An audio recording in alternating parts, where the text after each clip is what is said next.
السلام علیکم ورحمۃ اللہ۔ تو سورۃ کہف میں آج میں کروں گی آیت نمبر 13 اور 14۔ اعوذ باللہ من الشیطان الرجیم۔ آیت نمبر 13 ہے نحن نقص علیک نبأہم بالحق انہم فتیۃ آمنوا بربہم وزدناہم ہدی۔ اس کا ترجمہ ہے کہ ہم سنا رہے ہیں،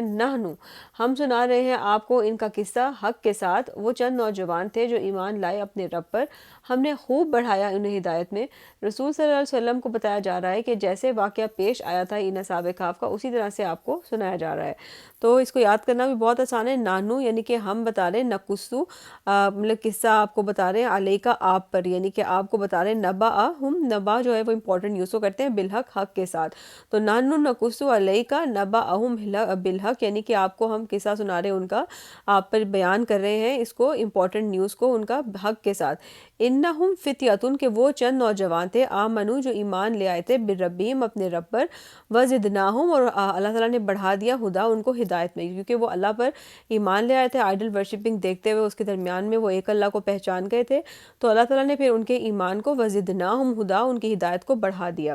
اچھا، اس کے بعد آیت نمبر 14 ہے وَرَبَطْنَا عَلَىٰ قُلُوبِهِمْ إِذْ قَامُوا فَقَالُوا رَبُّنَا رَبُّ السَّمَاوَاتِ وَالْأَرْضِ لَن نَّدْعُوَ مِن دُونِهِ إِلَٰهًا لَقَدْ قُلْنَا إِذًا شَطَطًا۔ اس کا مطلب ہے کہ ہم نے مضبوط کر دیا ان کے دلوں کو، یعنی کہ وَرَبَطْنَا عَلَىٰ قُلُوبِهِمْ، ان کے دلوں کو مضبوط کر دیا گیا، اور ان کے جب وہ بادشاہ کے سامنے کھڑے ہوئے اور انہوں نے کہا کہ ہمارا رب تو وہ ہے جو زمین اور آسمان کا رب ہے، ہم ہرگز نہیں پکاریں گے اس کے سوا کسی اور کو، اگر ایسا ہوا تو تب تو ہم بہت غلط بات کریں گے۔ جس طرح حضرت ابراہیم علیہ السلام نمرود کے دربار میں ڈٹ کر حق کی بات انہوں نے کہی تھی، اسی طریقے سے ان نوجوانوں نے بھی جو ہے وہ علل اعلان کہا کہ ہم رب کائنات کو چھوڑ کر کسی دیوی دیوتا کو اپنا رب ماننے کو تیار نہیں ہے۔ تو اس آیت کو بھی دیکھ لیتے ہیں، وَرَبَطْنَا عَلَىٰ قُلُوبِهِمْ، تو اللہ تعالیٰ نے مضبوط کر دیا ان کے دلوں کو، ایمان پہ پختہ کر دیا ان کے دلوں کو، اس کاموں جب وہ قائم یعنی قیام جیسے ہم کرتے ہیں، تو جب کاموں وہ کھڑے ہوئے بادشاہ کے سامنے، فقالو تو انہوں نے کہا ربنا ہمارا رب وہ ہے جو رب السماوات والارض، جو رب ہے آسمانوں اور زمین کا۔ اس کے بعد یہ لن ندعو، اگر ہم پکاریں گے من دونی الہن، اس کے سوا کسی اور کو، تو لقد قلنا تو تب ہم کہیں گے اذن شططا، ایک بہت ہی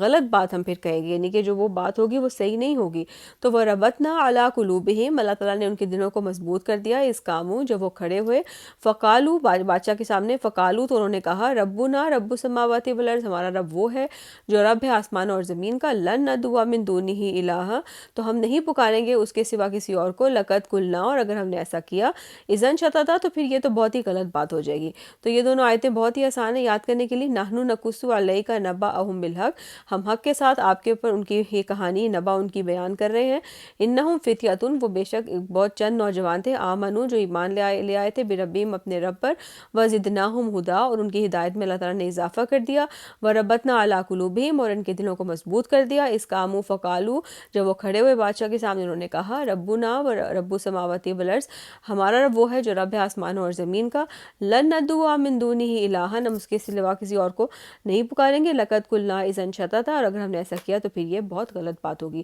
تو یہ تھی آیت نمبر 13 اور 14، ان کو بھی یاد کر لیں ضرور ویکنڈ پہ، اور پچھلی آیتوں کے ساتھ ملا کے پڑھیں، انشاءاللہ پھر منڈے کو آگے پڑھیں گے۔ فی امان اللہ۔